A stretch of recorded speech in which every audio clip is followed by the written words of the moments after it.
So now we're going to move on to the final section, which is the Q&A section. And I have been seeing a lot of great conversation happening. So I've been looking forward to this part. We are quite limited for time, so I'm trusting you to please help me conduct this section as efficiently as we can. If you do have a question for the professor, I just want you to raise your virtual hand using the Zoom interaction features, and I'll then call for you to come off mute and field your question to the stage. However, please, please, please, please, no long oratories or pretext before you get to the actual question. I know African people, we get a mic in our hand, we want to preach, we want to talk, but let's keep this quite swift, okay? So just 1 or 2 lines so that we can squeeze in as many as we can before we close. Best way to do this, I think, is we're going to take questions in groups of 3 or 4. So I'll just have a look in the chat to start with. I'd like to ask a question. Just have a look. Just raise the hand. So Nezo Sobekwa, do you want to come off mute? You have a question to ask? Nezo, no? Sure, thank you. I'm here, sorry about that.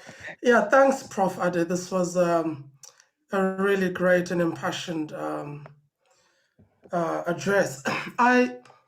I wanted to just touch on something about reparations you talked about earlier. We just recently saw Germany pay about $1.3 billion to Namibia in the form of financial aid as some sort of formal apology relating to genocide. We saw Macron come on the continent. You wrote rather colorfully about it not too long ago in the newspaper, the Nigerian newspaper, I forget its name now, the Guardian. And he also kind of stopped short of mentioning reparations. My question is, what would you say to those who argue, as you do where the reinvigoration of Pan-Africanism is concerned, that reparations would be difficult to do from a government to government perspective?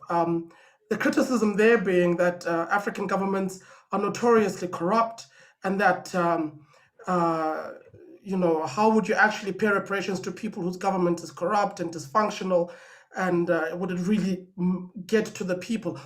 Do you have alternatives? Are there alternatives in light of that? So one, what would you say to those people, and 2, are there alternatives? Particularly because estimated costs or estimated calculations of reparations are in the hundreds of trillions. And so, with Germany having paid the 1.3 billion, do you think that's enough, considering how much needs to be paid in the estimated forms? And what would you say to critics that it would be ineffectual because it will be government to government, much like how you talk about Pan-Africanism being government to government and therefore not being too effectual? Thanks. I hope that's clear, but thanks. Okay, thank you so much. And then next we've got Kofi Kwaku. Yes, thank you very much, Professor Ade, for a brilliant articulation. My question is very simple and short. Who, according to you today, are the modern Pan-Africanists worth paying attention to? Okay, I'll take one more question if that's all right, Professor. Got here Sidwell. Sidwell, we'll go to.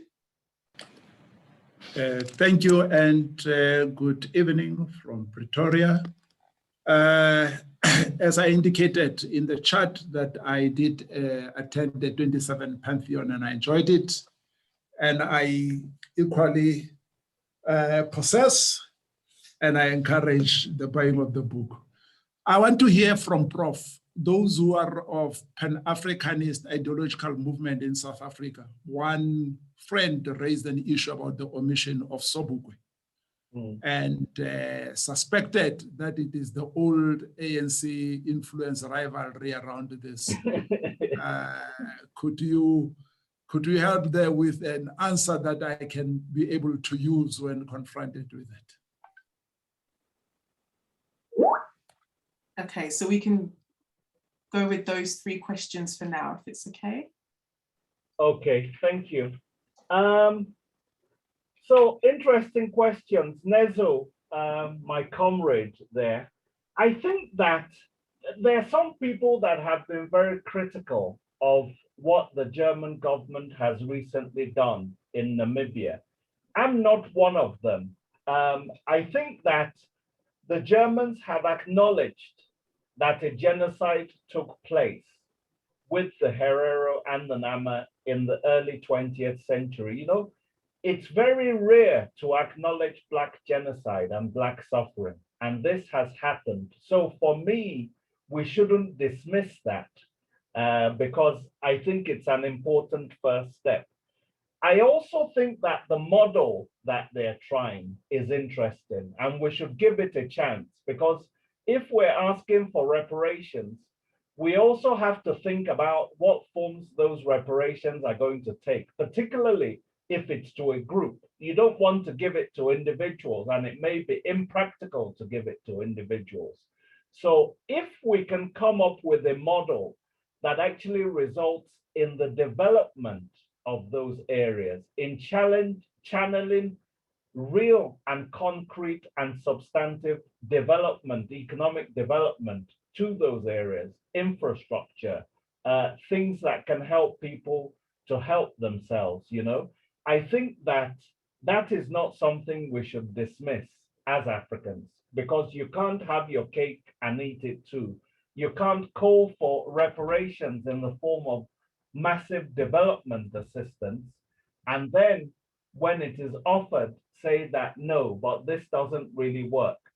Nezo, it's not every African government that is corrupt, and there are many that are. And you know, as someone coming from Nigeria, I'm not going to kind of walk away from corruption, but I think that that can sometimes be an excuse for not doing the right thing, you know, because there are African governments that have been able to use aid that has been provided to them effectively. They may not necessarily be the most democratic governments, but there are countries like Uganda, like Rwanda, that have been cited as, even Botswana, that have been cited as having used the economic development assistance that they've been given effectively, and you can see concretely what kind of development has taken place. NGOs also are, you know, deliverers or implementers of this assistance, but I would support African-based NGOs, not Western NGOs, because sometimes it's just providing jobs for Western citizens. If you have strong African NGOs that can help implement some of this assistance, then I think it's also providing jobs and building capacity, especially at the local level. So those are some of the things we should promote as well. You can't, though, completely bypass the government, because the government has resources, it has infrastructure, it has officials, it has to make decisions.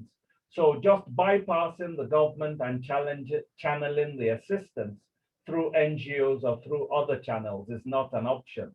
But I don't think that the fact that there's corruption within a government is an excuse not to provide assistance, because there are checks and balances that you can put in place also to ensure that at least some of that assistance reaches the people that it's meant to reach.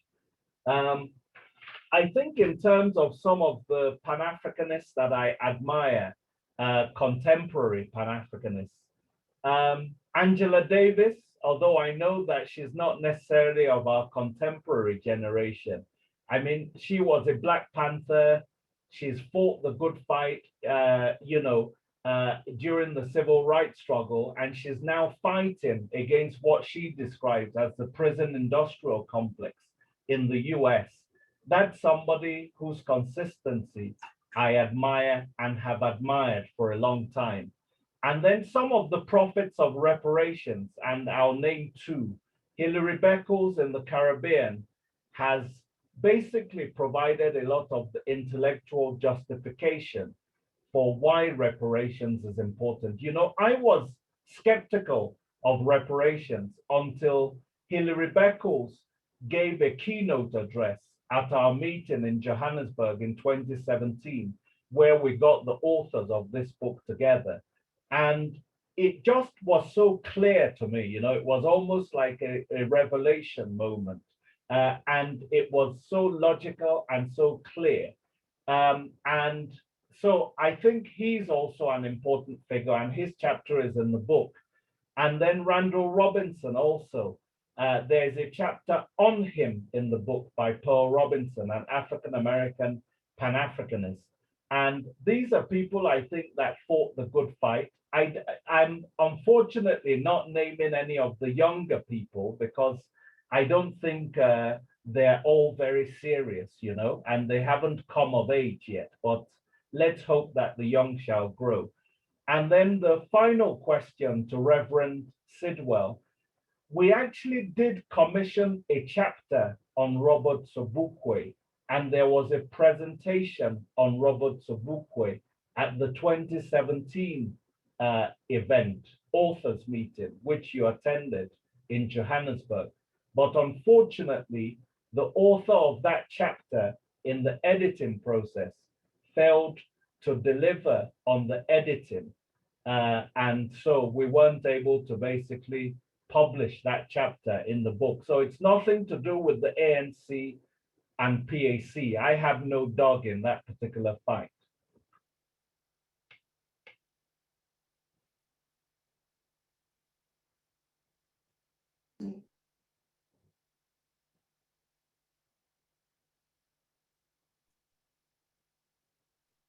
Okay, looking at questions in the chat now.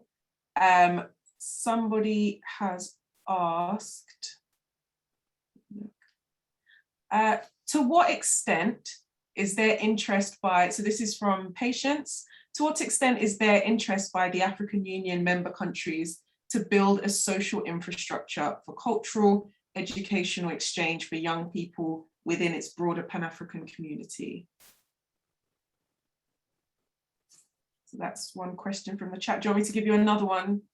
Yes. Is there nobody putting their hand up anymore? Not currently. They're exhausted. They're exhausted, maybe. Maybe. There's another question here from Wahid, who's said the West, especially the US and France, are still very active in Africa to push their agendas. Does the West undermine Pan-Africanism, and how do we manage that? Great question there. Another question, Munyaradzi, is it not time to challenge the popular naming like transatlantic slave trade and Middle Passage, as if it was the ocean that was responsible for enslaving Africans, thus hiding the real culprits who were white Europeans and Americans? Many such colonialist vocabularies need to change. So those are some other questions for you there. Okay. Let me take a stab at that while we're still waiting, but I suspect the Zoom and Doom may not sustain the full 2 hours.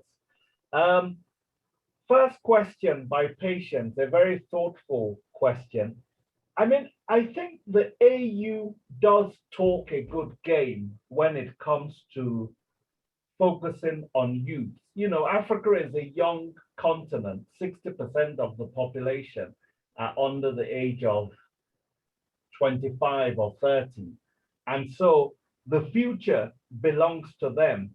And we see from their leadership of a lot of these social protests from Sudan to Nigeria to Algeria and Burkina Faso, how important the youths are and how important it is to be able to create for them employment and other opportunities, you know. In Nigeria, with a population of 200 million and a large youth population, 60% of whom are either unemployed or don't have good means of livelihood. The same percentages in South Africa, it's close to 50%. Those are ticking time bombs for us that we have to address. But unfortunately, Patience, the African Union does not have that kind of capacity. The African Union is still an organization that is still largely externally funded. In the security field, 95% of the AU's funding comes from external, mostly Western actors, mostly the European Union. And I think overall, it's probably around 60 to 70%. Angela Muvumba worked at the AU, so she may have some insights for us as well. I see she's there in the picture. But my feeling is that, and also the African Union has a staff of only about 1,000 people compared to the European Union's 33,000 people. So its budget is not huge, its staff is not huge, and it's a very government-dominated and heads of state-dominated organization. It doesn't have the autonomy or the supranational powers that the European Union has. And so I think sometimes we expect a bit too much from the African Union. You know, and it does have all the units and it has all the right rhetoric and it says the right things, but you don't have a sense that it has really the resources or implementation capacity. And it depends in any case on the 55 member states to be able to get a lot of this done. And if those member states are not really serious within their own units in promoting this social culture, then it's very hard to have that on a continental level. In terms of the question on the US and France, another good question. You know, France has 5,000 troops in the Sahel that it's still patrolling the Sahel. It intervened in Mali in 2013, and it still acts in a very neo-colonial way, militarily, economically, politically, in Africa. And the problem with what France is trying to do is that it's a politique de grandeur. It's basically a mirage and an illusion. The illusion of grandeur is what France is trying to maintain. But France can't actually afford the sort of grand policies that it's trying to implement in Africa. And, you know, France is no longer a great power, as Britain is no longer a great power, and they can't really justify their permanent seats with vetoes on the United Nations Security Council under any objective criteria. They've ceased being great powers for the last 60 years. And so having France do what it's doing in Africa, you can understand it by a quote by former French President Francois Mitterrand in 1958, who said that without Africa, France will not have a role in the world. So it's through Africa that France can still project itself as a great power. But what it's doing in the Sahel is the clearest indication of the failure of this politique de grandeur, because rather than trying to promote development, trying to build you know, support and investment for people to actually have a stake in democratic governance, it's instead militarized its strategy in the Sahel. And it's led to 2 million people being displaced in the region. And basically this militaristic approach is leading to the armies in the region, like Mali and Niger and Burkina Faso, being the cannon fodder of France, suffering scores of casualties, hundreds of casualties, but without actually tackling the fundamental root causes of the problems, which is failure of development and trying to actually make sure that people have viable livelihoods. So I think that the earlier that France leaves Africa, the better. The other point that I want to make in terms of the US is that it was actually under our brother, the Kenyan Kansan Barack Obama's presidency, that the US managed to establish a military presence in 20 African countries. And they've established that presence basically to wage a counterterrorism war, not to contribute to the socioeconomic development of Africa. And George Bush had started it, but Obama massively extended that presence and the militarization of US policy. So I think that these can only be contrary to Pan-Africanism. They're not helping at all. And the earlier that Africans can wake up and basically trying to maintain what Ali Mazrui in 1967 described as a Pax Africana, that is for Africa to develop the capacity to maintain its own peace. And we've talked of an African standby force that we've expected for the last decade and a half, which hasn't been established. But unless we actually develop the capacity to be able to maintain and guarantee our own security, you are going to have external actors basically pursuing their own parochial agendas that are not necessarily in Africa's interest, unfortunately.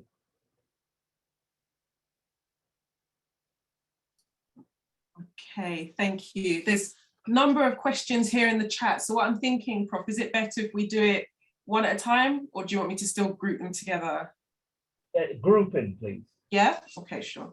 So, oh, we've got a hand up again, maybe. Oh, there they're gone. So Nsikhan has asked, does the professor have an opinion on the recent issue of rotating power in the Pan-African Parliament amongst the different regions? Is this just exposing the issues that we have in African countries of people being power hungry?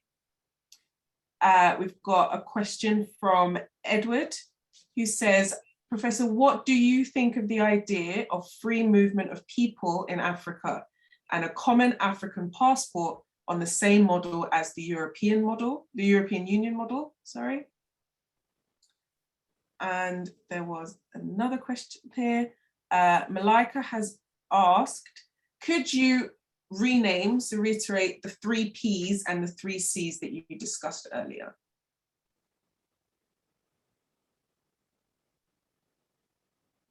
Okay. Do you want to take the one question? I thought you said there was a hand up. Yes, so Sidwell, do you want to come off mute? Okay, I thought we had him. Yes, thank you. The one question I wanted to ask was the squabbles around the Pan-African Parliament. It has been asked.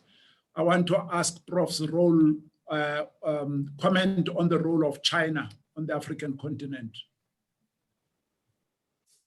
Okay, thank you very much. Perhaps this is the last round now. Okay. So that we can watch France and Portugal. I'm just joking.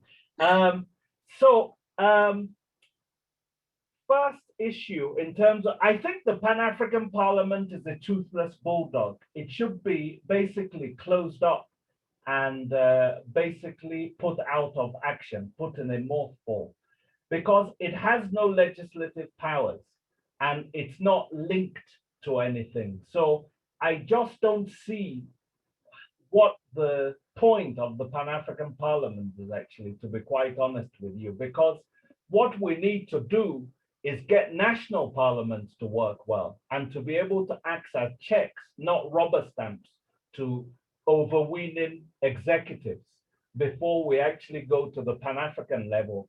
I know that the European Union had a parliament for a long time after it was created in 1957, which also did not have strong powers and acquired the powers as it acquired the experience. But in the African context, I think it's an unnecessary exorbitance and exuberance that we don't need. I would rather we strengthen national parliaments and local government in particular in Africa, rather than have a Pan-African Parliament. So the whole issue of whether it rotates between Francophone and Lusophone and Anglophone, for me, there's a more fundamental question of what is the Pan-African Parliament doing and what is it adding to the governance and security architecture of Africa, and I don't think much.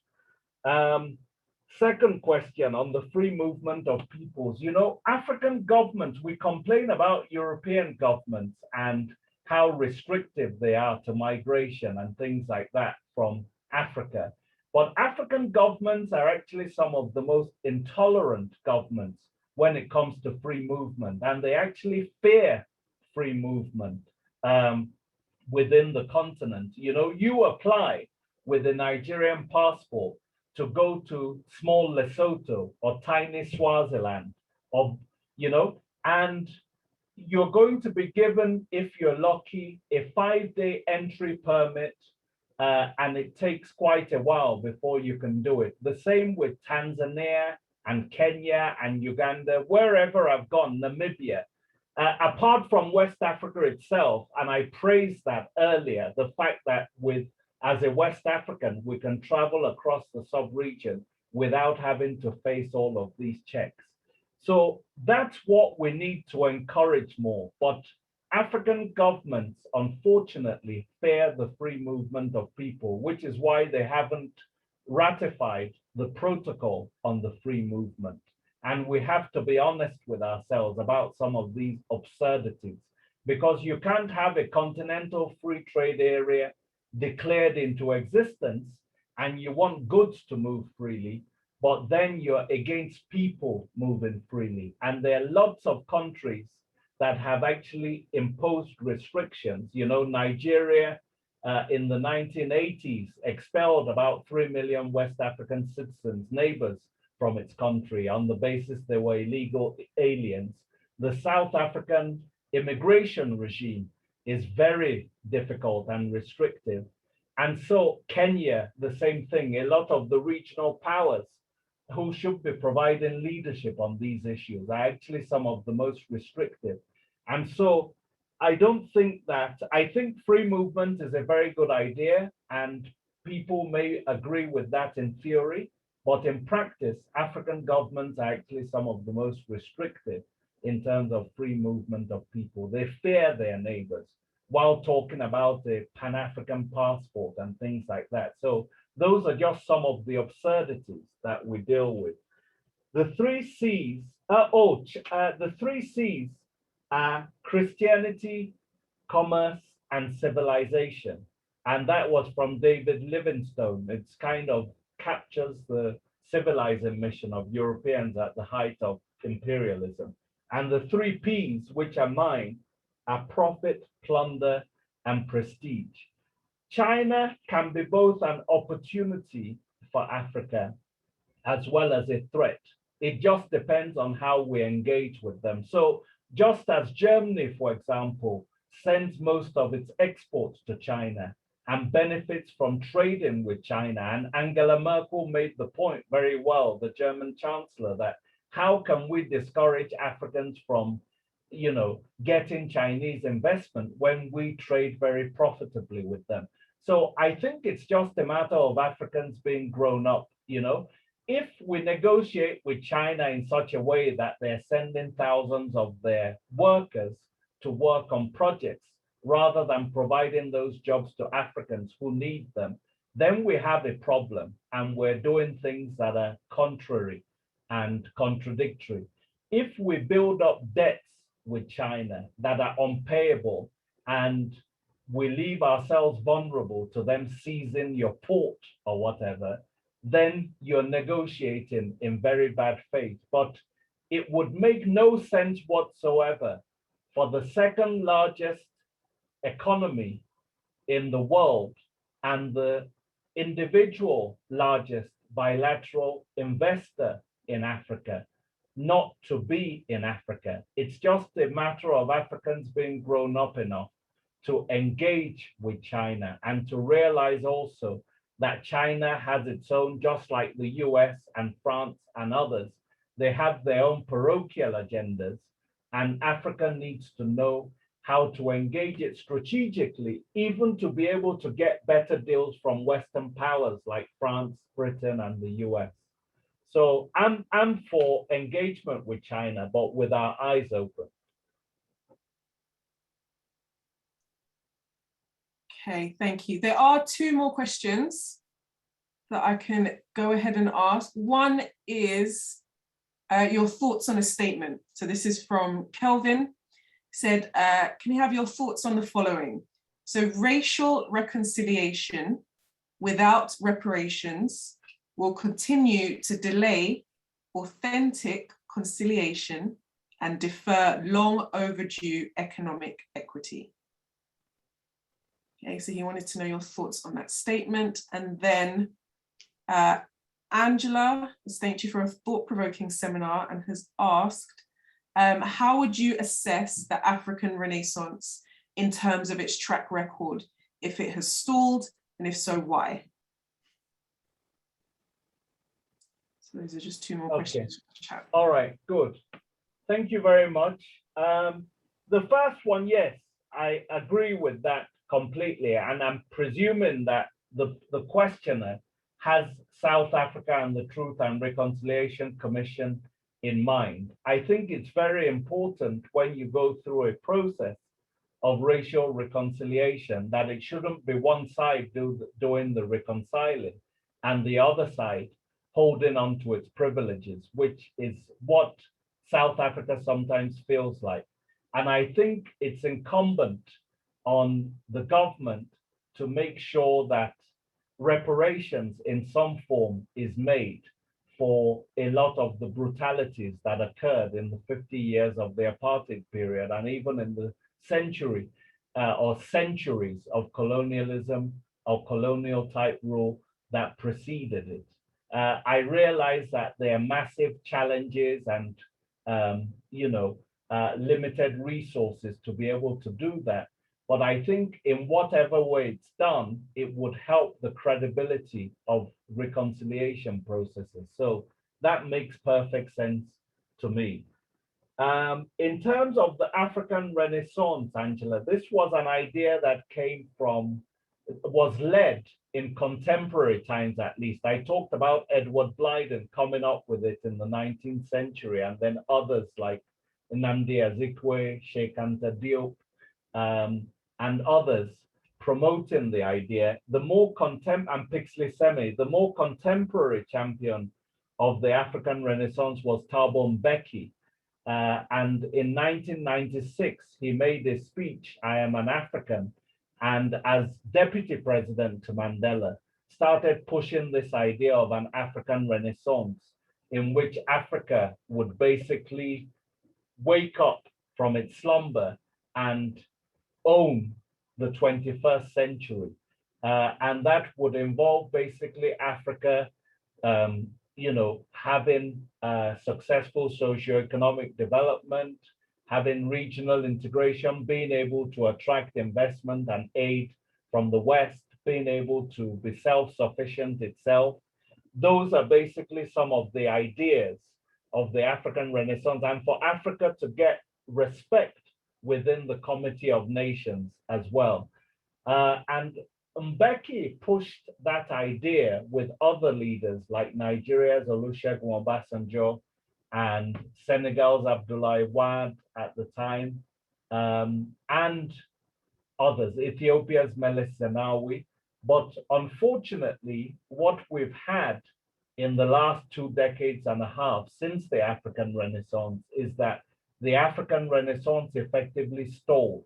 The center of the Renaissance, South Africa itself, was not able to fulfill some of the ambitions that many of us had expected that it would. It's not that nothing has happened, because millions of people who didn't have housing or electrification or social benefits now have it in South Africa. So South Africa probably did the most, as Adebayo Adedeji has noted, in 2 decades to provide social benefits to its population than any other country in Africa. But the needs are so massive that I think sometimes the rhetoric ran ahead of the realities on the ground. And so South Africa itself has not been able to reverse much of the 3.5 centuries of the apartheid and colonial legacy, and cannot act as that model for the African Renaissance. Nigeria has also failed spectacularly to be able to provide an example of a strong industrialized Pan-African power that is providing what a Renaissance should be. So unfortunately, I think nobody now talks about the African Renaissance anymore, and it was unfortunately too closely tied to the figure and presidency of Thabo Mbeki. It wasn't really institutionalized in a Pan-African sense. So we have to go back to basics and do the hard work and make sure that our rhetoric doesn't run ahead of the realities on the ground.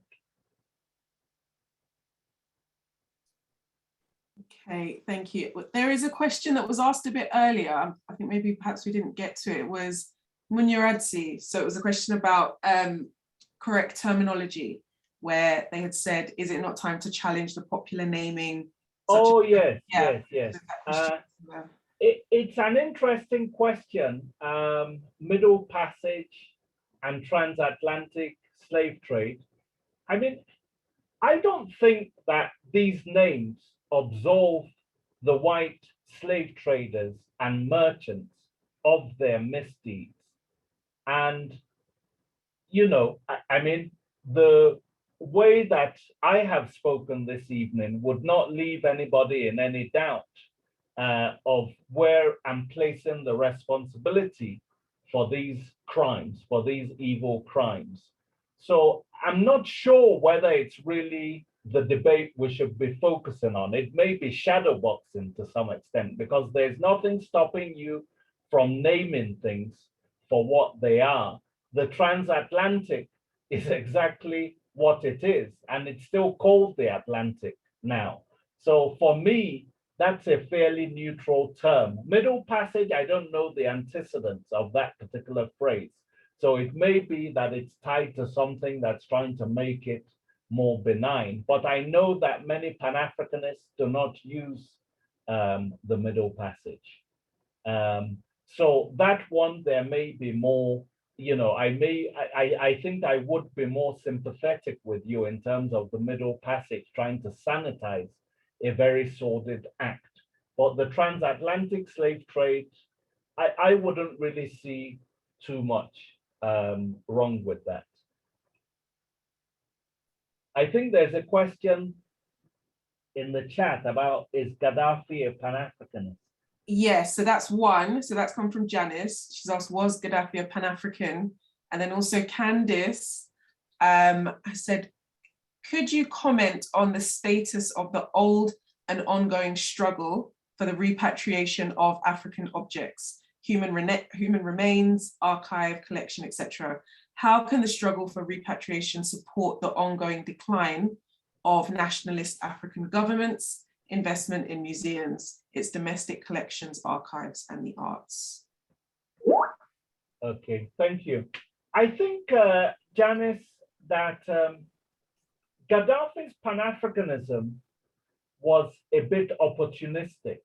You know, he became a Pan-Africanist when a lot of Arab governments had shunned him, particularly when he was having problems with the West and was being bombed by Ronald Reagan, and then was under sanctions for the Lockerbie bombings as well, if you remember, from the 1980s.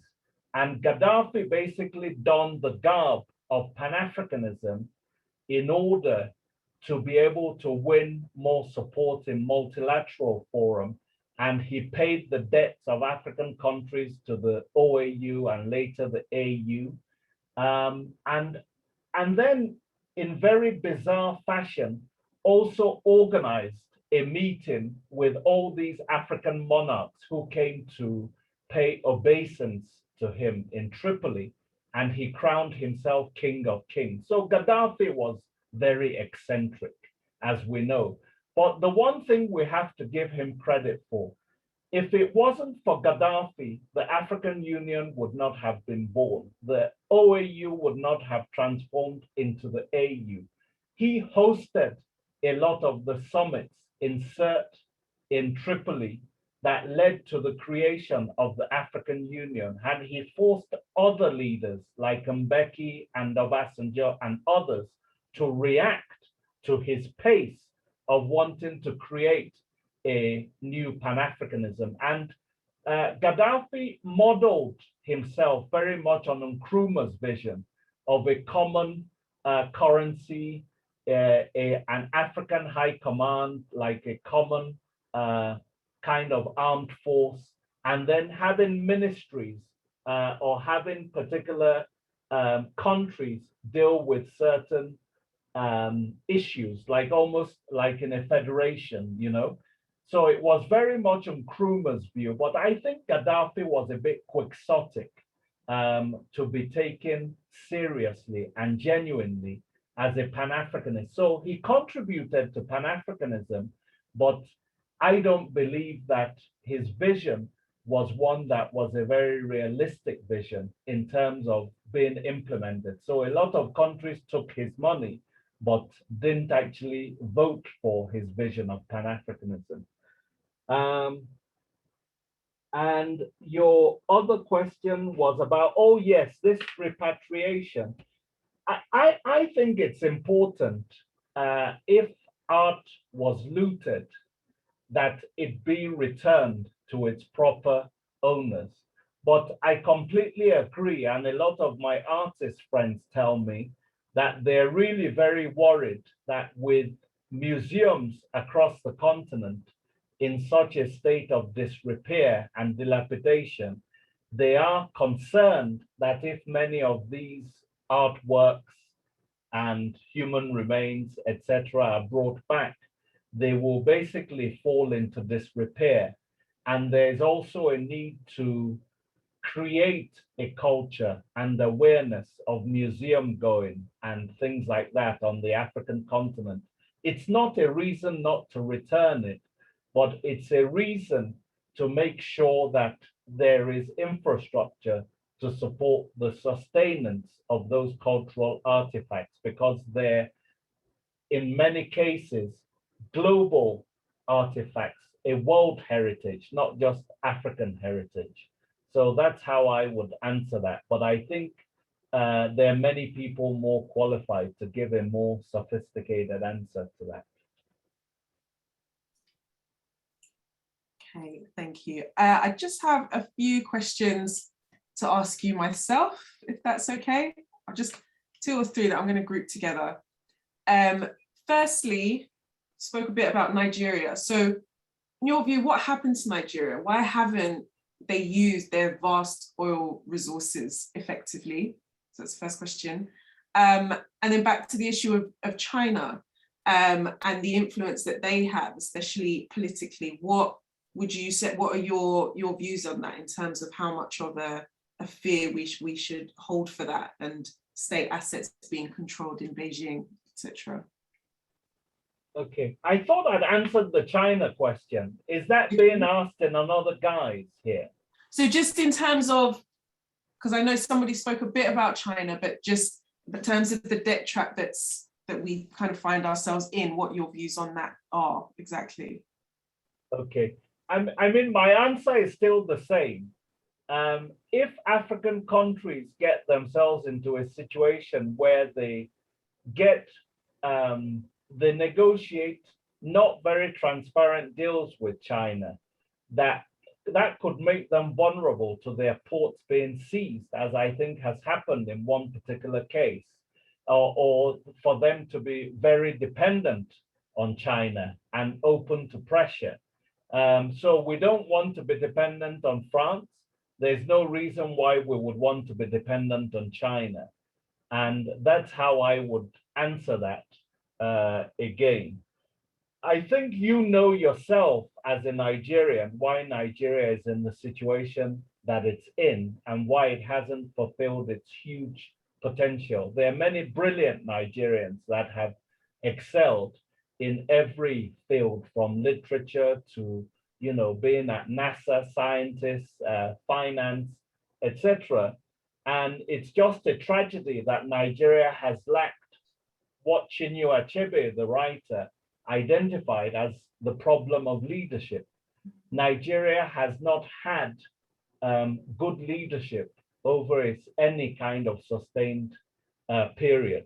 And I'll give you one statistic that should put things in perspective. According to The Economist, between 1970 and 2007, $380 billion was stolen from the Nigerian coffers. Now, imagine if those $380 billion had been used to build infrastructure, to diversify the economy from a 90% oil-dominated economy you have services, you build universities, you make sure that there's infrastructure and that Nigeria can become a hub. Nigeria is one of the few countries in Africa that could have achieved that, given its size, given its population, etc. So I think I'll have to go back to Nezo's point, unfortunately, on this. Nigeria is one of the countries where corruption, I think, has been totally debilitating to development, and it still continues even today. I mean, the members of the National Assembly, the parliamentarians, recently spent as much refurbishing the building in which they work as they spent on federal roads, repairing federal roads. That tells you everything you need to know about the priorities of the people that we have in power now. But, you know, I don't think we should get started on a lament on Nigeria because we won't finish. At all. Okay, we've got one more question. This is from Mahmoud. Do we want to keep going until we lose everybody? Is that the idea of this? It almost seems like a game where we keep going till we lose everybody. Should we do this final one? Yes, please. Yep. Okay. So how would the dismissal by main note of theoretical analysis of CLR James, George Padmore on the Caribbean, Africa, and Frantz Fanon on violence, A.M. Césaire on negritude be critically engaged with through a Pan-African position? How could all of those be engaged with? How would the dismissal of all of those? The what? The dismissal. Let me try and read this myself in the chat. The dismissal by Mango, who is, okay, of theoretical analysis of CLR James and violence and SSS to critically engage with it. Well, I mean, I can just say how we try to engage with it in the book. CLR James chapter was written by one of the most eminent scholars in the Caribbean, Selwyn Cudjoe.